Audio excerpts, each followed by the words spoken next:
निकाल रहा हूँ ना मिट्टी से।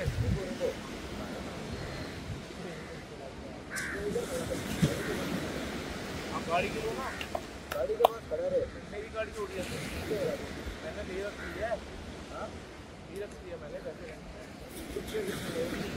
रास्ते से आई है, मैं लाया पर रास्ते से आई है ना। जितना बोलता है उतना ही करते हैं। हाँ सर क्या बोल रहा है, मैं आपको इधर ही तो खड़ा हूँ, बताओ ना। इधर आप बताओ ना सर क्या। इधर रुको, इधर रुको। मैं तो पहली बार आया हूँ, गूगल मैप से मॉर्जिन डाला है मैंने, यहाँ गाड़ी लाई है, मैं क्या करूँ बताओ। ये रोड है, ऊपर का रोड है सर। वो एंट्री से आया हूँ मैं, वो एंट्री नीचे नहीं हो, उधर से खत्म हुआ। वो नहीं सर एंट्री, अगर गाड़ी की एंट्री नहीं है तो बंद हो यहाँ पे एंट्री। ये इधर भी रोड है। लाइसेंस मेरे पास अभी नहीं है, मैं होटल में रहता हूँ सर। सुबह सुबह आया हूँ बीच पे, अब मैं क्या करूँ बताओ। खाली ऐसे आया था। Subscribe Prudent Social Media channel and press bell icon for latest notifications.